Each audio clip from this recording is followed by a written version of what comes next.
ಮುದ್ದು ವಿದ್ಯಾರ್ಥಿಗಳೇ, ತಮಗೆಲ್ಲರಿಗೂ ಈ ಬೆಳಗಿನ ಅವಧಿಗೆ ಸ್ವಾಗತವನ್ನು ಕೋರ್ತೇನೆ. ಇಲ್ಲಿ ಇಂದು ನಾವು ಅಧ್ಯಾಯ 12 ವಿದ್ಯುತ್ ಶಕ್ತಿ ಅಂತಕ್ಕಂತಹ ಅಧ್ಯಾಯವನ್ನು ನಾವಿವತ್ತು ಅಭ್ಯಾಸ ಮಾಡೋಣ. ಈ ಒಂದು ಘಟಕದಲ್ಲಿ ಬರ್ತಕ್ಕಂತಹ ಕಲಿಕಾಂಶಗಳು ಏನೇನು, ಯಾವ ಒಂದು ವಿಷಯಗಳನ್ನು ನಾವು ಈ ಒಂದು ಅಧ್ಯಾಯದಲ್ಲಿ ತಿಳಿತೇವೆ ಅಂತ ಹೇಳಿದರೆ, ವಿದ್ಯುತ್ ಪ್ರವಾಹ ಅಂದ್ರೇನು, ವಿದ್ಯುತ್ ಮಂಡಲ ಅಂದ್ರೇನು, ವಿದ್ಯುತ್ ವಿಭವ ಅಂದ್ರೇನು ಮತ್ತು ವಿಭವಾಂತರ ಅಂದರೆ ಏನು, ಜೊತೆಯಲ್ಲಿ ವಿದ್ಯುತ್ ಮಂಡಲದ ರೇಖಾಚಿತ್ರ ಹೇಗಿರುತ್ತೆ ಮತ್ತು ಇಲ್ಲಿ ವಿದ್ಯುತ್ ಶಕ್ತಿಗೆ ಸಂಬಂಧಿಸಿದ ಹಾಗೆ ಓಮನ ನಿಯಮವನ್ನು ನಾವು ಈ ಒಂದು ಅಧ್ಯಾಯದಲ್ಲಿ ಕಲಿತೇವೆ. ಜೊತೆಗೆ ವಿದ್ಯುತ್ ರೋಧ ಅಂದರೆ ಏನು ಮತ್ತು ಆ ವಿದ್ಯುತ್ ರೋಧ ಅಂತಕ್ಕಂಥದ್ರಲ್ಲಿ ರೋಧಕಗಳು ಯಾವ ಯಾವ ರೀತಿಯಲ್ಲಿ ಅಂದರೆ ಸರಣಿ ಜೋಡಣೆಯಲ್ಲಿದ್ದಾವೋ, ಸಮಾಂತರ ಜೋಡಣೆ, ಆ ಸರಣಿ ಮತ್ತು ಸಮಾಂತರ ಜೋಡಣೆಗಳ ಬಗ್ಗೆ ನಾವಿಲ್ಲಿ ಅಭ್ಯಾಸವನ್ನು ಮಾಡ್ತೇವೆ.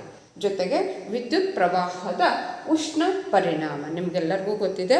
ವಿದ್ಯುತ್ ಪ್ರವಾಹದ ಉಷ್ಣ ಪರಿಣಾಮ ನಾವು ಸಾಮಾನ್ಯವಾಗಿ ಇದನ್ನು ವಿದ್ಯುತ್ ಇಸ್ತ್ರಿ ಪೆಟ್ಟಿಗೆ ಅಥವಾ ಇರ್ಬೋದು, ಅಥವಾ ವಿದ್ಯುತ್ನಿಂದ ನೀರು ಕಾಯಿಸ್ತಕ್ಕಂಥ ವಾಟರ್ ಹೀಟರ್ ಇರ್ಬೋದು, ಇದರಲ್ಲಿ ವಿದ್ಯುತ್ ಪ್ರವಾಹದ ಉಷ್ಣ ಪರಿಣಾಮ ಯಾವ ರೀತಿ ಆಗುತ್ತೆ ಅನ್ನೋದನ್ನು ನಾವು ಅಭ್ಯಾಸ ಮಾಡ್ತೇವೆ. ಜೊತೆಗೆ ವಿದ್ಯುತ್ ಸಾಮರ್ಥ್ಯ, ಅದನ್ನು ಯಾವ ರೀತಿ ವಿದ್ಯುತ್ ಸಾಮರ್ಥ್ಯ ಅಂದ್ರೇನು, ಅದನ್ನು ನಾವು ಕಂಡುಹಿಡಿತಕ್ಕಂಥ ವಿಧಾನ ಯಾವುದು ಅನ್ನೋದ್ರ ಬಗ್ಗೆ ಮತ್ತು ಈ ಅಧ್ಯಾಯದಲ್ಲಿ ಈ ಎಲ್ಲ ವಿಷಯಕ್ಕೆ ಸಂಬಂಧಿಸಿರ್ತಕ್ಕಂಥ ಅನೇಕ ಸಮಸ್ಯೆಗಳನ್ನು ನಾವಿಲ್ಲಿ ನೋಡ್ತೇವೆ. ಜೊತೆಗೆ ಈ ವಿದ್ಯುತ್ ಶಕ್ತಿಯನ್ನು ಅಳೆಯೋದಕ್ಕೆ ಬಳಸ್ತಕ್ಕಂತಹ ಉಪಕರಣಗಳು ಯಾವ್ದ್ಯಾವುದು ಅನ್ನೋದರ ಬಗ್ಗೆ ನಾವು ನೋಡ್ತೇವೆ ಮತ್ತು ಅವುಗಳ ಏಕಮಾನಗಳನ್ನು ಕೂಡ ನಾವು ಈ ಒಂದು ಅಧ್ಯಾಯದಲ್ಲಿ ನೋಡ್ತೇವೆ.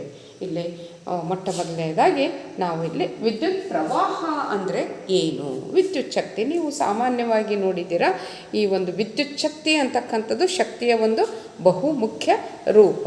ವಿದ್ಯುತ್ ಶಕ್ತಿ ಇಲ್ಲ ಅಂತ ಹೇಳಿದರೆ, ಇವತ್ತಿನ ದಿನದಲ್ಲಿ ವಿದ್ಯುತ್ ಶಕ್ತಿ ಇಲ್ಲದೇ ನಾವು ಯಾವ ಕೆಲಸನೂ ಮಾಡೋದಕ್ಕೂ ಕೂಡ ಸಮರ್ಥರಾಗೋದಿಲ್ಲ. ಶಾಲೆ ಇರ್ಬೋದು, ಆಸ್ಪತ್ರೆ ಇರ್ಬೋದು, ಕೈಗಾರಿಕೆ ಇರ್ಬೋದು, ಎಲ್ಲ ಕಡೆಗೂ ಕೂಡ ಈ ಅತ್ಯುತ್ತಮ ಶಕ್ತಿ, ಅತ್ಯುತ್ತಮ ರೂಪ ಅಂತ ಹೇಳಿ ನಾವು ವಿದ್ಯುತ್ ಶಕ್ತಿಯನ್ನು ಕನ್ಸಿಡರ್ ಮಾಡ್ತೇವೆ. ವಿದ್ಯುತ್ ಶಕ್ತಿ ಹೇಗೆ ಉತ್ಪನ್ನ ಆಯಿತು, ವಿದ್ಯುತ್ ಮಂಡಲದಲ್ಲಿ ಇದು ಯಾವ ರೀತಿ ಹರಿಯುತ್ತೆ, ವಿದ್ಯುತ್ ಮಂಡಲದ ಮೂಲಕ ಹರಿಯುವ ವಿದ್ಯುತ್ ಶಕ್ತಿಯನ್ನು ನಿಯಂತ್ರಿಸ್ತಕ್ಕಂಥ ಅಂಶಗಳು ಯಾವ್ಯಾವು ಮತ್ತು ವಿದ್ಯುತ್ ಪ್ರವಾಹದ ಉಷ್ಣ ಪರಿಣಾಮ, ಇದೆಲ್ಲವನ್ನು ಮತ್ತು ಅದರ ಅನ್ವಯಗಳನ್ನು ಕೂಡ ನಾವು ಇಲ್ಲಿ ಈ ಒಂದು ಪಾಠದಲ್ಲಿ ನೋಡ್ತೇವೆ ಅಂತ ಹೇಳಿದೆ. ಈಗ ವಿದ್ಯುತ್ ಪ್ರವಾಹ ನಿಮಗೆ ಗೊತ್ತೇ ಇದೆ. ಈ ಒಂದು ನಮ್ಮ ಪ್ರತಿಯೊಂದು ಕೆಲಸ ಮಾಡಬೇಕಾದ್ರೆ ನಾವು ವಿದ್ಯುತ್ ಶಕ್ತಿಯನ್ನು ಬಳಸ್ತೇವಲ್ಲ, ಅಲ್ಲಿ ವಿದ್ಯುತ್ ಪ್ರವಾಹವನ್ನು ಹರಿಸ್ತೇವೆ, ನಾವು ಸ್ವಿಚ್ ಆನ್ ಮಾಡ್ತೇವೆ. ಸ್ವಿಚ್ ಆನ್ ಮಾಡಿದ ತಕ್ಷಣ ಏನಾಗುತ್ತೆ ಅಂತ ಹೇಳಿದರೆ, ಲೋಹದ ತಂತಿಯ ಮೂಲಕ ವಾಹಕದಲ್ಲಿ ವಿದ್ಯುತ್ ಪ್ರವಾಹ ಹರಿಯುತ್ತೆ ಅಂತ ಹೇಳ್ತೇವೆ. ಹಾಗಾದರೆ ವಿದ್ಯುತ್ ಪ್ರವಾಹ ಅಂದರೆ ಏನು? ಇಲ್ಲಿ ನಾವು ಹೇಳ್ತೇವೆ ಏನು, ಈ ಒಂದು ಯಾವುದು ವಿದ್ಯುತ್ ಪ್ರವಾಹ ಅಂತ ಹೇಳಿದರೆ ವಿದ್ಯುದಾವೇಶಗಳ, ದಟ್ ಈಸ್ ದ ಎಲೆಕ್ಟ್ರಾನುಗಳ ಹರಿಯುವಿಕೆ ಅಥವಾ ವಿದ್ಯುದಾವೇಶಗಳ ಪ್ರವಾಹದ ದರವನ್ನು ನಾವು ಏನಂತ ಕರೀತೇವೆ, ವಿದ್ಯುತ್ ಪ್ರವಾಹ. ಇಲ್ಲಿ ವಿದ್ಯುತ್ ಆವೇಶಗಳ ಏನು ಹರಿಯುವಿಕೆಯ ದರವನ್ನು ನಾವು ವಿದ್ಯುತ್ ಪ್ರವಾಹ ಅಂತ ಹೇಳಿ ಕರಿತೇವೆ. ನಿಮಗೆಲ್ಲರಿಗೂ ಗೊತ್ತೇ ಇದೆ ಏನು ಅಂತ ಹೇಳಿದರೆ, ಇಲ್ಲಿ ಸಾಮಾನ್ಯವಾಗಿ ನಾವು ವಿದ್ಯುತ್ ಪ್ರವಾಹ ಹರಿಸೋದನ್ನು, ನೀವು ತಂತಿಗಳ ಮೂಲಕ ಹರಿಸೋದನ್ನು ನೋಡ್ತೀರಿ. ಆ ವಿದ್ಯುತ್ ಶಕ್ತಿ, ಆ ವಿದ್ಯುತ್ ಪ್ರವಾಹ ಎಲ್ಲಿಂದ ಬಂತು ಅಂತ ಹೇಳಿದರೆ, ವಿದ್ಯುತ್ ಜನಕಗಳು ವಿದ್ಯುತ್ತನ್ನು ಉತ್ಪಾದನೆ ಮಾಡ್ತಾವಲ್ಲ, ಅಲ್ಲಿಂದ ಆ ಒಂದು ಲೋಹದ ತಂತಿಗಳ ಮೂಲಕ ಎಲೆಕ್ಟ್ರಾನುಗಳ ಪ್ರವಾಹವನ್ನೇ ಉಂಟು ಮಾಡ್ತವೆ. ಈ ಎಲೆಕ್ಟ್ರಾನುಗಳ ಆವೇಶಗಳು ಹರಿತಕ್ಕಂಥದ್ದು, ಆ ಒಂದು ಇದನ್ನು ನಾವೇನಂತ ಕರಿತೇವೆ, ವಿದ್ಯುತ್ ಪ್ರವಾಹ ಅಂತ ಹೇಳಿ ಕರಿತೇವೆ. ಇನ್ನು ಅದರ ನೆಕ್ಸ್ಟು ನಾವು ವಿದ್ಯುತ್ ಮಂಡಲ, ಅದರ ಒಂದು ರಚನೆಯನ್ನು ಯಾವ ರೀತಿ ಇದೆ ಅನ್ನೋದನ್ನು ನೋಡೋಣ. ವಿದ್ಯುತ್ ಮಂಡಲ ಏನಿದು? ವಿದ್ಯುತ್ ಮಂಡಲ ಅಂದರೆ ಏನು? ವಿದ್ಯುತ್ ಮಂಡಲ ಅಂತ ಹೇಳಿದರೆ, ಇಲ್ಲಿ ಎಲೆಕ್ಟ್ರಾನುಗಳ ಹರಿಯುವ ಮಾರ್ಗ ಅಂದರೆ ನಾವು ಮಾಡಿಕೊಂಡಿರ್ತಕ್ಕಂಥ ರಚನೆ ಯಾವುದ್ರದ್ದು, ಈ ವಿದ್ಯುತ್ ಪ್ರವಾಹ ಹರಿಯೋದಕ್ಕೆ ನಾವು ಮಾಡಿಕೊಂಡಿರ್ತಕ್ಕಂತಹ ರಚನೆಯನ್ನು ನಾವೇನಂತ ಕರಿತೇವೆ, ವಿದ್ಯುತ್ ಮಂಡಲ ಅಂತ ಹೇಳಿ ಕರಿತೇವೆ. ಇಲ್ಲಿ ವಿದ್ಯುತ್ ಮಂಡಲದಲ್ಲಿ ನಾವು ಗಮನಿಸ್ತೀರಾ, ಇದು ಬಲ್ಬ್, ಇದು ಶೆಲ್ ಅಥವಾ ಅದನ್ನು ನಾವು ಕೋಶಗಳು ಅಂತ ಹೇಳಿ ಕರಿತೀವಿ. ಶುಷ್ಕ ಕೋಶ ಅಥವಾ ವಿದ್ಯುತ್ ಕೋಶ ಅಂತ ಹೇಳಿ ಬಲ್ಬು, ಮತ್ತು ಇಲ್ಲಿ ಇರ್ತಕ್ಕಂಥದ್ದು ಅಮೀಟರ್, ಮತ್ತು ಇದು ಪ್ಲಗ್ ಕೀ ಅಂತ ಹೇಳ್ತೇವೆ. ಇದಿಷ್ಟು ವಿದ್ಯುನ್ಮಂಡಲದ ರಚನೆ. ಇಲ್ಲಿ ಸಾಮಾನ್ಯವಾಗಿ ನಾವು ವಿದ್ಯುನ್ಮಂಡಲ ಅಂತ ಹೇಳಿದರೆ ವಿದ್ಯುತ್ ಪ್ರವಾಹದ ಅಂದರೆ ವಿದ್ಯುತ್ ಹರಿಯೋದಕ್ಕೆ ವಿದ್ಯುತ್ ಪ್ರವಾಹದ ನಿರಂತರವಾಗಿರ್ತಕ್ಕಂತಹ ಆವೃತ ಮಾರ್ಗವನ್ನು ನಾವೇನಂತ ಕರಿತೇವೆ, ವಿದ್ಯುನ್ ಮಂಡಲ ಅಂತ ಹೇಳಿ ಕರಿತೇವೆ. ಹಾಗಾದರೆ ವಿದ್ಯುನ್ ಮಂಡಲದ ರಚನೆಯನ್ನು ನೋಡಿದರೆ ಇದರಲ್ಲಿರ್ತಕ್ಕಂಥದ್ದು ಏನೇನು? ಕೋಶ, ವಿದ್ಯುತ್ ಕೋಶ, ಬಲ್ಬು, ಅಮೀಟರು ಮತ್ತು ಪ್ಲಗ್ ಕೀ. ಇದಿಷ್ಟು ವಿದ್ಯುನ್ಮಂಡಲದ ರಚನೆ. ಇದು ವಿದ್ಯುನ್ಮಂಡಲದ ರೇಖಾಚಿತ್ರವನ್ನು ತೋರಿಸ್ತಕ್ಕಂಥದ್ದು. ಅಮೀಟರ್ ಅಂತಕ್ಕಂಥದ್ದು ಸಾಧನ ಇದು. This one is the ammeter. ಇದನ್ನು ಯಾವಾಗಲೂ ಕೂಡ ವಿದ್ಯುನ್ಮಂಡಲದಲ್ಲಿ ಸರಣಿ ಜೋಡಣೆ ಮಾಡಿರ್ತಾರೆ. ವಿದ್ಯುನ್ಮಂಡಲದಲ್ಲಿ ಅಮೀಟರನ್ನು, ನಿಮಗೆ ಗೊತ್ತಿದೆ ಅಮೀಟರ್ ಅಂದರೆ ಏನು ಅಂತ ಹೇಳಿದರೆ ವಿದ್ಯುತ್ ಪ್ರವಾಹದ ದರವನ್ನು ಅಳೆಯುವ ಸಾಧನ ಇದೆ ಅಮೀಟರ್. ವಿದ್ಯುತ್ ಪ್ರವಾಹದ ದರವನ್ನು ಅಳೆಯತಕ್ಕಂತಹ ಸಾಧನ ಅಮೀಟರ್. ಇನ್ನು ನಾವು ಇಲ್ಲಿ ನೋಡ್ತಾ ಹೋಗೋದಾದರೆ ವಿದ್ಯುತ್ ಆವೇಶದ SI ಏಕಮಾನ ಏನು ಅಂತ ಹೇಳಿದರೆ ಕೂಲಾಂಬ್. ವಿದ್ಯುತ್ ಆವೇಶದ SI ಏಕಮಾನ ಕೂಲಾಂಬ್.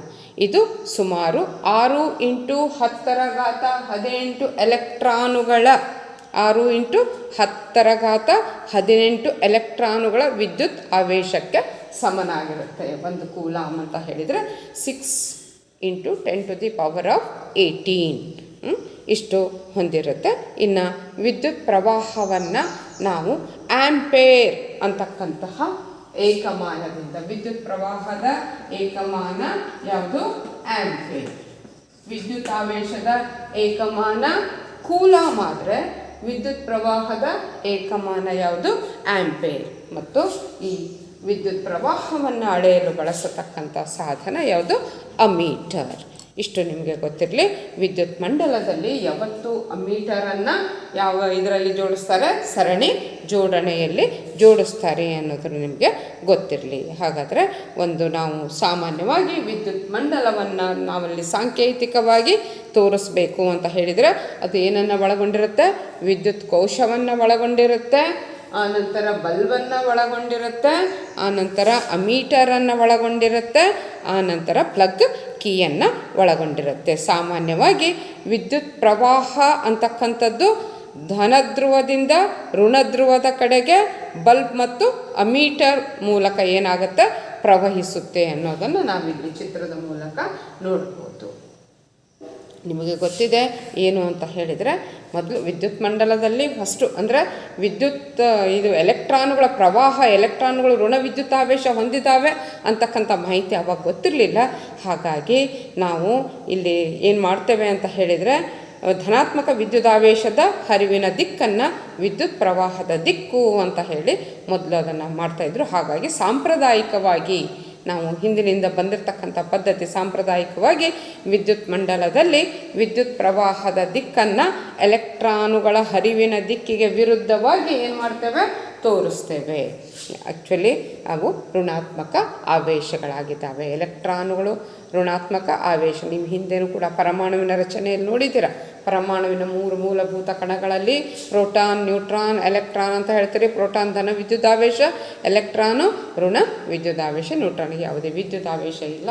ಹಾಗಾಗಿ ಇಲ್ಲಿ ಎಲೆಕ್ಟ್ರಾನುಗಳ ಹರಿವು ಅಂತ ಹೇಳಿದರೆ ಅದು ಏನು? ಋಣಾತ್ಮಕ ಅಂಶಗಳ ಹರಿವು ಅಂತ ಹೇಳಿ ತಿಳ್ಕೊಳ್ಬೇಕು. ಹಾಗಾದರೆ ಇದುವರೆಗೂ ನೀವು ವಿದ್ಯುತ್ ಪ್ರವಾಹ ಅಂದ್ರೇನು, ವಿದ್ಯುತ್ ಮಂಡಲ ಅಂದ್ರೇನು, ಆನಂತರ ವಿದ್ಯುತ್ ಶಕ್ತಿ ಅಂದರೆ ಏನು, ಮತ್ತು ಅವುಗಳ ಏಕಮಾನಗಳು ಯಾವ್ಯಾವು, ಮತ್ತು ಅವುಗಳನ್ನು ಅಳೆಯಲು ಬಳಸತಕ್ಕಂಥ ಸಾಧನಗಳು ಯಾವುದು ಅಂತ ನೋಡಿದರೆ, ಇನ್ನು ನಿಮಗೆ ಇಲ್ಲಿ ಅದಕ್ಕೆ ಸಂಬಂಧಿಸಿರ್ತಕ್ಕಂಥ ಒಂದು ಉದಾಹರಣೆ, ಒಂದು ಸಮಸ್ಯೆಯನ್ನು ಬಿಡಿಸೋದಾದರೆ, ವಿದ್ಯುತ್ ತಂತಿಯ ಮೂಲಕ 0.5 ಆಂಪೇರ್ ವಿದ್ಯುತ್ ಪ್ರವಾಹ 10 ನಿಮಿಷಗಳ ಕಾಲ ಪ್ರವಹಿಸಿದರೆ ವಿದ್ಯುದಾವೇಶಗಳ ಪ್ರಮಾಣವನ್ನು ಕಂಡುಹಿಡಿಯಿರಿ ಅಂತ ಹೇಳಿ ಅಲ್ಲಿ ನಾವು ಬಳಸ್ತಕ್ಕಂಥ ಸೂತ್ರ Q = I × ಟಿ ಹೇಗೆ ಅಂತ ನೋಡೋಣ. ಈಗ ಇಲ್ಲೊಂದು ಸಮಸ್ಯೆ ಕೊಟ್ಟಿದ್ದಾನೆ. ಏನು ಅಂತ ಹೇಳಿದರೆ, ಒಂದು ವಿದ್ಯುತ್ ಬಲ್ಬ್, ಆ ವಿದ್ಯುತ್ ಬಲ್ಬ್ನ ತಂತಿಯ ಮೂಲಕ 0.5 ಆಂಪೇರ್ ವಿದ್ಯುತ್ ಪ್ರವಾಹವನ್ನು ಏನು ಮಾಡಿದ್ದಾರೆ, 10 ನಿಮಿಷಗಳ ಕಾಲ ಪ್ರವಹಿಸಿದ್ದಾರೆ. ಒಂದು ವಿದ್ಯುತ್ ಬಲ್ಬ್ನ ತಂತಿಯ ಮೂಲಕ ಎಷ್ಟು 0.5 ಆಂಪೇರ್ ವಿದ್ಯುತ್ ಪ್ರವಾಹವನ್ನು 10 ನಿಮಿಷಗಳ ಕಾಲ ಪ್ರವಹಿಸಿದರೆ ವಿದ್ಯುತ್ ಮಂಡಲದಲ್ಲಿ ಪ್ರವಹಿಸಿದ ವಿದ್ಯುತ್ ಆವೇಶಗಳ ಪ್ರಮಾಣವನ್ನು ಕಂಡುಹಿಡಿಯಿರಿ. ನಿಮ್ಗೆ ಆಲ್ರೆಡಿ ನಾನು ಹೇಳಿದ್ದೇನೆ, ಏನು ವಿದ್ಯುತ್ ಪ್ರವಾಹ ಅಂತ ಹೇಳಿದರೆ ವಿದ್ಯುತ್ ಆವೇಶಗಳ ಹರಿಯುವಿಕೆಯ ದರ. ಇಲ್ಲಿ ಅದಕ್ಕನುಗುಣವಾಗಿ ನಾವು ಸೂತ್ರವನ್ನು ತಗೊಂಡ್ರೆ, ಐ ಅಂದರೆ ವಿದ್ಯುತ್ ಪ್ರವಾಹ, ಕ್ಯೂ ಅಂದರೆ ವಿದ್ಯುತ್ ಆವೇಶ ತೆಗೆದುಕೊಂಡ ಕಾಲ. ಇಲ್ಲಿ ಹರಿಯುವಿಕೆ ವಿದ್ಯುತ್ ಆವೇಶಗಳ ಹರಿಯುವಿಕೆಯ ದರ ಅಂತ ಹೇಳಿದ್ದಾರೆ. ಹಾಗಾಗಿ ನಾವು ಬೆಲೆಗಳನ್ನು ಈಗ ನಿಮ್ಗೆ ಕೇಳಿರ್ತಕ್ಕಂಥದ್ದು ಏನು ಅಂತ ಹೇಳಿದರೆ, ವಿದ್ಯುತ್ ಆವೇಶವನ್ನು ಕಂಡು ಹಿಡೀರಿ ಅಂತ ಹೇಳಿದ್ದಾನೆ. ಹಾಗಾಗಿ ನಾವು ಈ ಸೂತ್ರವನ್ನು Q = ಇದನ್ನು ಈ ಕಡೆ ತಗೊಂಡಿದ್ರೆ I × T ಆಗುತ್ತೆ. Q = I × T. ಹಾಗಾದರೆ ಬೆಲೆಗಳನ್ನು ತುಂಬ್ತಾ ಹೋಗ್ತೇವೆ. ಐ ಬೆಲೆ ಎಷ್ಟು ಕೊಟ್ಟಿದ್ದಾನೆ, 0.5 ಆಂಪೇರ್.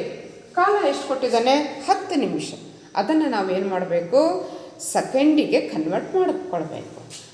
ಹಾಗಾದರೆ ಸೆಕೆಂಡಿಗೆ ಕನ್ವರ್ಟ್ ಮಾಡಿದರೆ ನಿಮ್ಗೆ ಗೊತ್ತೇ ಇದೆ, 1 ನಿಮಿಷಕ್ಕೆ 60 ಸೆಕೆಂಡು. ಇಲ್ಲಿ 10 ನಿಮಿಷ ಆಗಿದ್ದರಿಂದ 60ನ್ನು 10ರಿಂದ ಗುಣಿಸ್ತೇವೆ. ಬಂದಿರತಕ್ಕಂಥದ್ದು ಎಷ್ಟು ಸೆಕೆಂಡು, 600 ಸೆಕೆಂಡ್. ಅದನ್ನು ನಾವು ಇಲ್ಲಿ ಬರೆದಾಗ ಗುಣಿಸಿದರೆ ನಿಮಗೆ ಬರ್ತಕ್ಕಂಥದ್ದು 0.30 ಪಾಯಿಂಟ್ ಇಲ್ಲಿ ಇಡ್ತೀರಾ.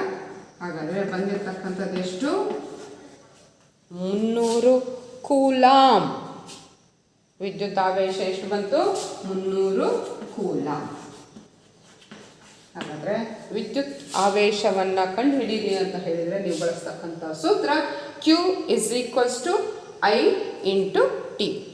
ಎಲ್ಲರಿಗೂ ಅರ್ಥ ಆಗಿದೆ ಅಂದ್ಕೊಂಡಿದ್ದಾನೆ ವಿದ್ಯುತ್ ಆವೇಶವನ್ನು ನಾವು ಯಾವ ರೀತಿ ಕಂಡುಹಿಡಿಯೋದು ಅಂತ. ಇನ್ನು ಅದರ ನೆಕ್ಸ್ಟು ನಾವು ನೋಡ್ತಕ್ಕಂಥದ್ದು ವಿಭವಾಂತರ ಅಥವಾ ವೋಲ್ಟೇಜ್. ನಿಮ್ಗೆ ಗೊತ್ತೇ ಇದೆ, ಇಲ್ಲಿ ವಾಹಕದಲ್ಲಿ ವಿದ್ಯುತ್ತಿನ ಒತ್ತಡದ ವ್ಯತ್ಯಾಸ ಇದ್ದಾಗ ಮಾತ್ರ ಏನಾಗ್ತವೆ ಅಂತ ಹೇಳಿದರೆ, ಅಂದರೆ ವಿಭವಾಂತರ. ಅದನ್ನೇ ನಾವು ಒತ್ತಡದ ವ್ಯತ್ಯಾಸವನ್ನು ಏನಂತ ಕರಿತೇವೆ, ವಿಭವಾಂತರ ಅಂತ ಕರಿತೇವೆ. ಆ ವಿಭವಾಂತರ ಇದ್ದಾಗ ಮಾತ್ರ ಎಲೆಕ್ಟ್ರಾನುಗಳು ಏನಾಗ್ತವೆ, ಮೂವ್ ಆಗ್ತವೆ, ಅಂದರೆ ಚಲಿಸ್ತವೆ. ಹಾಗಾದರೆ ಇಲ್ಲಿ ವಿದ್ಯುತ್ ಕೋಶದಲ್ಲಿ ನಿಮಗೆ ಗೊತ್ತಿದೆ, ಶೆಲ್ ಅನ್ನೋದರಲ್ಲಿ ಏನಿರುತ್ತೆ, ರಾಸಾಯನಿಕ ವಸ್ತುಗಳು ಇರ್ತವೆ. ಆ ರಾಸಾಯನಿಕ ಕ್ರಿಯೆಯಿಂದಾಗಿ ವಿದ್ಯುತ್ ಕೋಶದ ಧ್ರುವಗಳ ನಡುವೆ ಏನು ಉಂಟಾಗುತ್ತೆ, ವಿಭವಾಂತರ ಉಂಟಾಗುತ್ತೆ. ಕೋಶವನ್ನು ಮಂಡಲದಲ್ಲಿ ನಾವು ಸಂಯೋಜಿಸಿದಾಗ ವಿಭವಾಂತರ ಅಂತಕ್ಕಂಥದ್ದು ಆವೇಶಗಳ ಚಲನೆಯನ್ನು ವಾಹಕದಲ್ಲಿ ಉಂಟು ಮಾಡಿ ಅಲ್ಲಿ ಏನನ್ನು ಉಂಟು ಮಾಡೋ ಹಾಗೆ ವಿದ್ಯುತ್ ಪ್ರವಾಹವನ್ನು ಉತ್ಪತ್ತಿ ಮಾಡುತ್ತೆ. ಹಾಗಾದರೆ ಇಲ್ಲಿ ನಾವು ವಿಭವಾಂತರದ ಡೆಫಿನೇಷನನ್ನು ಹೇಳೋದಾದರೆ, ಒಂದು ಏಕಮಾನ ವಿದ್ಯುತ್ ಆವೇಶವನ್ನು ಒಂದು ಬಿಂದುವಿನಿಂದ ಇನ್ನೊಂದು ಬಿಂದುವಿಗೆ, ಇಲ್ಲಿ ಒಂದು ಬಿಂದು ಇದೆ, ಇಲ್ಲಿಂದ ಎ ಬಿಂದುವಿನಿಂದ ನಾವು ಬಿ ಬಿಂದುವಿಗೆ ತರಬೇಕು. ಹೌದಾ? ಏನನ್ನು ಏಕಮಾನ ವಿದ್ಯುತ್ ಆವೇಶವನ್ನು ಒಂದು ಬಿಂದುವಿನಿಂದ ಇನ್ನೊಂದು ಬಿಂದುವಿಗೆ ತರುವಲ್ಲಿ ನಡೆದ ಕೆಲಸವನ್ನು ನಾವೇನಂತ ಕರಿತೇವೆ, ವಿಭವಾಂತರ. ಹಾಗಾದರೆ ಡೆಫಿನೇಷನ್ ನಾನೀಗ ಇನ್ನೊಂದು ಸಾರಿ ಹೇಳ್ತೇನೆ. ಇಲ್ಲಿ ಒಂದು ಏಕಮಾನ ವಿದ್ಯುತ್ ಆವೇಶವನ್ನು, ವಿಭವಾಂತರದ ಡೆಫಿನೇಷನ್, ಒಂದು ಏಕಮಾನ ವಿದ್ಯುತ್ ಆವೇಶವನ್ನು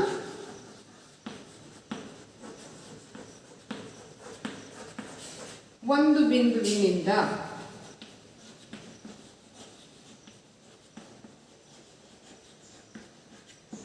ಇನ್ನೊಂದು ಬಿಂದುವಿಗೆ, ಒಂದು ಬಿಂದುವಿನಿಂದ ಇನ್ನೊಂದು ಬಿಂದುವಿಗೆ ತರಲು ಅಥವಾ ತರುವಾಗ ನಡೆದ ಕೆಲಸವನ್ನು ನಾವೇನಂತ ಕರಿತೇವೆ, ತರಲು ನಡೆದ ಕೆಲಸ. ಇದನ್ನೇ ನಾವು ವಿಭವಾಂತರ ಅಂತ ಹೇಳಿ ಕರಿತೇವೆ.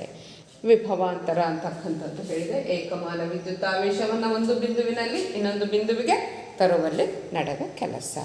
ಯಾಕಂದರೆ ಇಲ್ಲಿ ವಿಭವಾಂತರವಾದ ಏಕಮಾನ ಯಾವುದು ಮತ್ತು ಅದನ್ನು ಅಳೆಯಲು ಬಳಸತಕ್ಕಂಥ ಸಾಧನ ಯಾವುದು ಅನ್ನೋದನ್ನು ನಾವೀಗ ನೋಡೋಣ.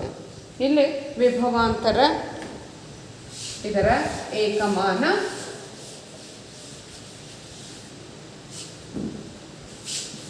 ವೋಲ್ಟ್ ಮತ್ತು ಅದನ್ನು ಅಳೆಯಲು ಬಳಸತಕ್ಕಂಥ ಸಾಧನ ಇಲ್ಲಿ ಕಾಣಿಸ್ತಾ ಇದೆ ನಿಮಗೆ. ಇಲ್ಲಿ ವಿ ಅಂತಕ್ಕಂಥ ಅಕ್ಷರ ಕಾಣಿಸ್ತಾ ಇದೆ. ಆಗಲೇ ತೋರಿಸಿರೋದು ಅಮೀಟರ್, ಎ ಅಂತ ಕಾಣಿಸ್ತಾ ಇದೆ. ಇಲ್ಲಿ ಗಮನಿಸಿ, ಈಗ ಇಲ್ಲಿ ಏನಂತ ಇದೆ, ವಿ ಅಕ್ಷರ ಕಾಣಿಸ್ತಾ ಇದೆ. ಇದು ವೋಲ್ಟ್ ಮೀಟರ್. ಎಂಥ ಮೀಟರ್? ವೋಲ್ಟ್ ಮೀಟರ್ ಅಥವಾ ವೋಲ್ಟಾ ಮೀಟರ್ ಅಂತ ಹೇಳಿ. ಇದನ್ನು ವೋಲ್ಟ್ ಅನ್ನೋದನ್ನು ವಿ ಅಕ್ಷರದಿಂದ ನಾವು ಸೂಚಿಸ್ತೇವೆ. ಹಾಗಾದರೆ ಇಲ್ಲಿ ನಾವು ನೋಡ್ತಕ್ಕಂಥದ್ದು ವಿದ್ಯುತ್ ವಿಭವಾಂತರದ SI ಏಕಮಾನ ವೋಲ್ಟ್ ಅಂತಕ್ಕಂಥದ್ದು. ಇಲ್ಲಿ ಒಬ್ಬ ವಿಜ್ಞಾನಿ, ಇಟಲಿಯ ಬೌದ್ಧ ವಿಜ್ಞಾನಿ ಆಗಿರ್ತಕ್ಕಂಥ ಅಲೆಸಾಂಡ್ರೋ ವೋಲ್ಟ್ ಅವರ ನೆನಪಿನಗೋಸ್ಕರ ಈ ಒಂದು ಹೆಸರನ್ನು ಇಡಲಾಗಿದೆ. ಇನ್ನು 1 ಕೂಲಾಂಬ್ ವಿದ್ಯುತ್ತಾವೇಶವನ್ನು ಒಂದು ಬಿಂದುವಿನಿಂದ ಇನ್ನೊಂದು ಬಿಂದುವಿಗೆ ತರುವಲ್ಲಿ ಎಷ್ಟು 1 ಜೌಲ್ ಕೆಲಸ ನಡೆದರೆ ಆ ಬಿಂದುಗಳ ನಡುವಿನ ವಿಭವಾಂತರ 1 ವೋಲ್ಟ್ ಆಗಿರುತ್ತೆ. ಹಾಗಾಗಿ 1 volt is equals to 1 volt. 1 volt is equals to 1 joule ಕೆಲಸ ಡಿವೈಡೆಡ್ ಬೈ 1 ಕೂಲಾಂಬ್. ಅದನ್ನೆಲ್ಲ ಇಲ್ಲಿ 1 ಕೂಲಾಂಬ್ ವಿದ್ಯುತ್ತಾವೇಶವನ್ನು ಒಂದು ಬಿಂದುವಿನಿಂದ ಇನ್ನೊಂದು ಬಿಂದುವಿಗೆ ತರುವಾಗ ನಡೆದ ಕೆಲಸ ಏನು 1 ಜೌಲ್ ಆಗಿದ್ದರೆ ಅದನ್ನು ನಾವೇನಂತ ಕರಿತೇವೆ 1 ವೋಲ್ಟ್. ಹಾಗಾದರೆ ಇಲ್ಲಿ ವೋಲ್ಟ್ ಮೀಟರ್ ಅಂತಕ್ಕಂಥದ್ದು ವಿಭವಾಂತರವನ್ನು ಅಳೆಯಲು ಬಳಸುವ ಸಾಧನ. ಅದನ್ನು ನಾವು ವಿ ಅಕ್ಷರದಿಂದ ಏನು ಮಾಡ್ತೇವೆ, ಸೂಚಿಸ್ತೇವೆ. ಹಾಗಾದರೆ ಅದಕ್ಕೆ ಸಂಬಂಧಪಟ್ಟ ಹಾಗೆ ಲೆಕ್ಕ ಹೊಂದಿದೆ.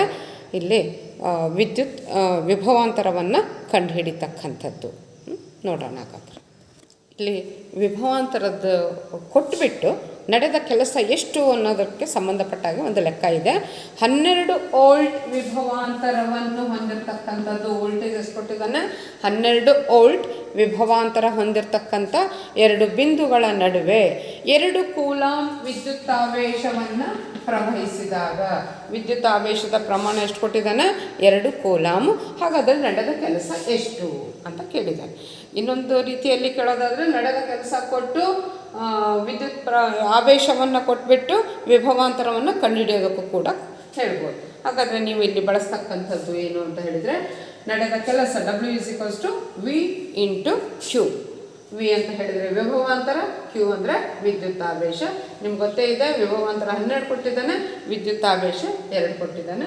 ಹಾಗಾಗಿ ಆ ಬೆಲೆಗಳನ್ನು ನಾವು ಇಲ್ಲಿ ಅಳವಡಿಸಿದಾಗ ಬಂದಿರತಕ್ಕಂಥ ನಡೆದ ಕೆಲಸ ಎಷ್ಟು, 24 ಜೌಲ್. ಹಾಗಾಗಿ ಇಲ್ಲಿರ್ತಕ್ಕಂಥ ವಿಭವಾಂತರ ಎಷ್ಟು, 12 ವೋಲ್ಟ್. ಈ ರೀತಿಯಲ್ಲಿ ನಾವು ಏನು ಮಾಡ್ಬೋದು, ವಿಭವಾಂತರವನ್ನು ಕೊಟ್ಟು ಇದನ್ನು ವಿಭವಾಂತರವನ್ನು ಕೇಳಿಬಿಟ್ಟು ಕೆಲಸ ಮತ್ತು ವಿದ್ಯುತ್ತಾವೇಶ ಕೊಡ್ಬೋದು, ಅಥವಾ ನಡೆದ ಕೆಲಸವನ್ನು ಕೇಳಿಬಿಟ್ಟು ವಿಭವಾಂತರವನ್ನು ಕಂಡುಹಿಡಿಯೋದಕ್ಕೆ ಹೇಳ್ಬೋದು. ಹಾಗಾದರೆ ನಾವಿಲ್ಲಿ ವಿದ್ಯುತ್ ಮಂಡಲದಲ್ಲಿ ಸಾಮಾನ್ಯವಾಗಿ ಬಳಸತಕ್ಕಂಥ ಸಾಂಪ್ರದಾಯಿಕ ಚಿಹ್ನೆಗಳು ಯಾವ್ಯಾವು ಅನ್ನೋದ್ರ ಬಗ್ಗೆ ಈಗ ನೋಡ್ತಾ ಹೋಗೋಣ. ಸಾಮಾನ್ಯವಾಗಿ ವಿದ್ಯುತ್ ಮಂಡಲ ಹೇಳಿದ್ದೇನೆ, ವಿದ್ಯುತ್ ಪ್ರವಹಿಸ್ತಕ್ಕಂಥ, ವಿದ್ಯುತ್ ಹರಿಯಲು ನಾವು ಮಾಡಿಕೊಂಡಿರ್ತಕ್ಕಂಥ ಸಂವೃತ ರಚನೆಯನ್ನು ನಾವೇನಂತ ಕರಿತೇವೆ, ವಿದ್ಯುತ್ ಮಂಡಲ ಅಂತ ಹೇಳಿ ಕರಿತೇವೆ. ಈ ವಿದ್ಯುತ್ ಮಂಡಲದಲ್ಲಿ ಬಳಸತಕ್ಕಂತಹ ಕೆಲವು ವಸ್ತುಗಳ ಸಾಂಪ್ರದಾಯಿಕ ಚಿಹ್ನೆಗಳು ಯಾವ್ಯಾವುದು ಅನ್ನೋದನ್ನು ಈಗ 1 by 1 ನಾವು ನೋಡ್ತಾ ಹೋಗೋಣ. ವಿದ್ಯುತ್ ಮಂಡಲದಲ್ಲಿ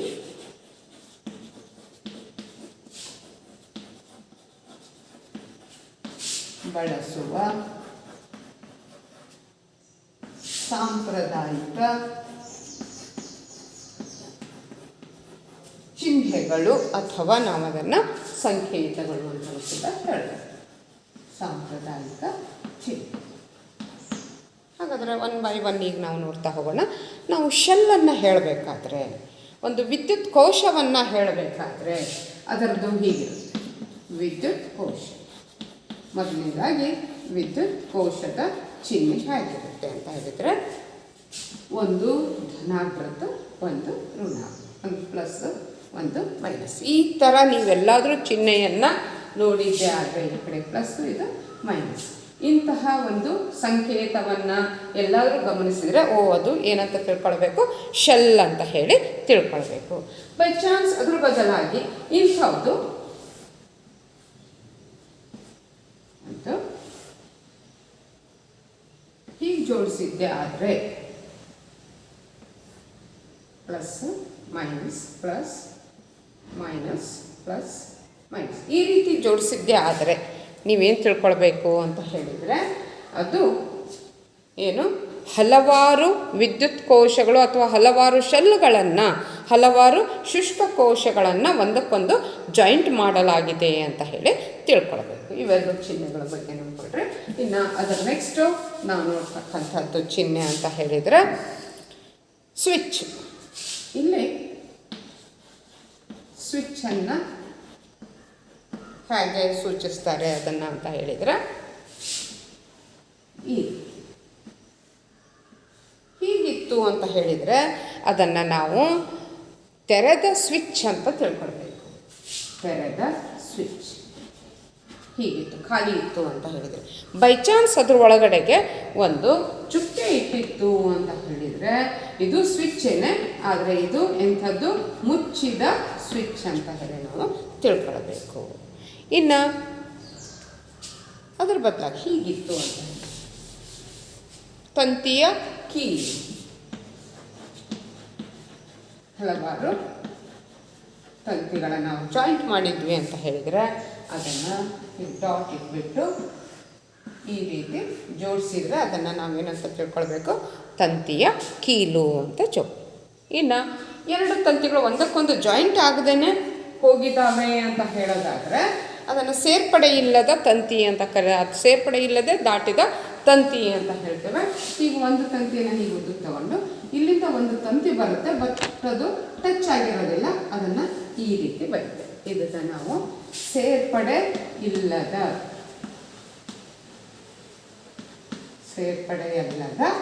ತಂತಿ ಅಂತ ಹೇಳ್ತೀವಿ. ಈ ರೀತಿ ಚಿಹ್ನೆ ಇವು ಭಾಳ ಇಂಪಾರ್ಟೆಂಟು. ವಿದ್ಯುತ್ ಮಂಡಲದಲ್ಲಿ ನಾವು ಬಳಸತಕ್ಕಂತಹ ಸಾಂಪ್ರದಾಯಿಕ ಚಿಹ್ನೆಗಳು. ಇನ್ನು ಆಲ್ರೆಡಿ ನಾನು ಆಗಲೇ ಚಿತ್ರ ಬರೀಬೇಕಾದ್ರೆ ಈ ಥರದ್ದು ಒಂದು ಇದನ್ನು ಮಾಡಿ, ಹೌದಾ, ಸಾಮಾನ್ಯವಾಗಿ ಥರ ಬರೆದು ಈ ರೀತಿ ನಾವು ತೋರಿಸ್ತೀವಿ. ಹೀಗೆ ಬರೆದ್ರೆ ಏನು, ಇಂಥ ಚಿಹ್ನೆ ಇತ್ತು ಅಂತ ಹೇಳಿದರೆ ಇದು ಬಲ್ಬ್, ವಿದ್ಯುತ್ ಬಲ್ಬನ್ನು ಅದನ್ನ ನಾವು ಸಿಂಪಲ್ಲಾಗಿ ಹೆಂಗೆ ತೋರಿಸ್ತೇವೆ ಈ ರೀತಿ ಬರೆದು ತೋರಿಸ್ತೇವೆ. ಇನ್ನು ಅದರ ನೆಕ್ಸ್ಟು ನೋಡ್ತಕ್ಕಂಥದ್ದು ಹೀಗಿತ್ತು ಅಂತ ಹೇಳಿದರೆ ಅದನ್ನು ನಾವು ಏನಂತ ತಗೊಳ್ತೇವೆ, ರೋಧಕ ಅಥವಾ ರೋಧಕದ ರೋಧ ಗೊತ್ತಾಯ್ತು. ಎಸ್, ಅದರ ನೆಕ್ಸ್ಟು ನಾವು ಒಂದು ವೇಳೆ ಇಂಥದ್ದನ್ನೇ ಮಾಡಿಬಿಟ್ಟು ಹೀಗೆ ಇದೆ, ರೋಧಕದ ರೋಧನೆ ಇದೆ, ಅದರ ಮೇಲೆ ನಾವು ಏನು ಮಾಡ್ತೇವೆ ಅಂತ ಹೇಳಿದರೆ ಹಿಂಗೆ ಬಾಣದ ಗುರುತನ್ನು ಹೀಗೆ ತೋರಿಸಿರ್ಬೋದು, ಅಥವಾ ಇದನ್ನೇ ಇಟ್ಬಿಟ್ಟು ಮೇಲಿನಿಂದ ಹೀಗೆ ತೋರಿಸಿರ್ಬೋದು. ಹಿಂಗೆ ಬಂದಿತ್ತು ಅಂತ ಹೇಳಿದರೆ ಅದನ್ನು ನಾವು ರಿಯೋಸ್ಟ್ಯಾಟ್ ಅಂದರೆ ರೋಧವನ್ನು ಬದಲಾಯಿಸ್ತಕ್ಕಂಥದ್ದು, ಪರಿವರ್ತಿತ ರೋಧ ಅಥವಾ ಇದನ್ನು ರಿಯೋಸ್ಟ್ಯಾಟ್ ಅಂತ ಕರೀತೀವಿ. ಪರಿವರ್ತಿತ ರೋಧ ಅಥವಾ ರಿಯೋಸ್ಟ್ಯಾಟ್ ಗೊತ್ತಾಯ್ತಾ. ಎಸ್, ನೆಕ್ಸ್ಟು ಆಗಲಷ್ಟು ತೋರಿಸಿದೆ ನಿಮಗೆ, ಇದರಲ್ಲಿ ತೋರಿಸಿದ್ದೇನೆ. ಇಲ್ಲಿ ಈ ಒಂದು ಸಾಧನದ ಒಳಗಡೆಗೆ ಏನು ಬರೆದಿದೆ ನೋಡಿ, SA ಅಂತ ಬರೆದಿದೆ. ಹಾಗಾದರೆ ಇಲ್ಲಿ ಆ ಸಂಕೇತವನ್ನು ಹಿಂಗೆ ದುಂಡಿಗೆ ಬರೆದು ಅದರ ಒಳಗಡೆಗೆ A ಅಂತ ಬರೆದಿದ್ದು ಅದನ್ನು ಈ ರೀತಿ ಪ್ಲಸ್ ಮತ್ತು ಮೈನಸ್ ತುದಿಗಳನ್ನು ಜೋಡಿಸಿದ್ದೆ ಆದರೆ ಅದನ್ನು ನಾವೇನಂತ ತಿಳ್ಕೊಳ್ಬೇಕು, ಮೀಟರ್. ಗೊತ್ತಿದೆ ನಿಮಗೆ, ವಿದ್ಯುತ್ ಪ್ರವಾಹವನ್ನು ಅಳೆಯಲು ಬಳಸತಕ್ಕಂಥ ಸಾಧನವನ್ನು ನಾವೇನಂತ ಕರಿತೇವೆ, ಅಮೀಟರ್ ಅಂತ ಹೇಳಿ ಕರೀತೇವೆ. ಇನ್ನೊಂದು ಇದು ಹೀಗೆ ದುಂಡಿಗೆ ಬರೆದ್ಬಿಟ್ಟು ವಿ ಅಂತ ಬರೆದು ಇಲ್ಲೂ ಕೂಡ ಪ್ಲಸ್ಸು ಮತ್ತು ಮೈನಸ್ಸನ್ನು ತೋರಿಸಿದ್ದೆ ಆದರೆ ಅದನ್ನು ನಾವು ವೋಲ್ಟ್ ಮೀಟರ್ ಅಂತ ಕರಿತೇವೆ. ಇದನ್ನು ವೋಲ್ಟ್ ಮೀಟರ್. ಏನಿದು ವೋಲ್ಟ್ ಮೀಟರ್? ಆಲ್ರೆಡಿ ನಾನು ಹೇಳಿದ್ದೇನೆ. ಯಾವುದನ್ನು ಅಳೆಯಲು ಬಳಸತಕ್ಕಂಥ ಸಾಧನ? ಎಸ್, ವಿಭವಾಂತರವನ್ನು ಅಳೆಯಲು ಬಳಸತಕ್ಕ ಸಾಧನ ಏನು? Volt meter. ಹಾಗಾದರೆ ಇಲ್ಲಿ ನೋಡ್ತಾ ಇದ್ದೀರಾ, ನಾನು ನಿಮಗೆ ತೋರಿಸಿದ್ದೇನೆ ಆಲ್ರೆಡಿ. ವಿ ಅಂತಕ್ಕಂಥ ಅಕ್ಷರ ಇದರಲ್ಲಿ ನೀವು ನೋಡ್ತೀರಿ. ಹಾಗಾದರೆ ಇದು ಏನು? Volt meter.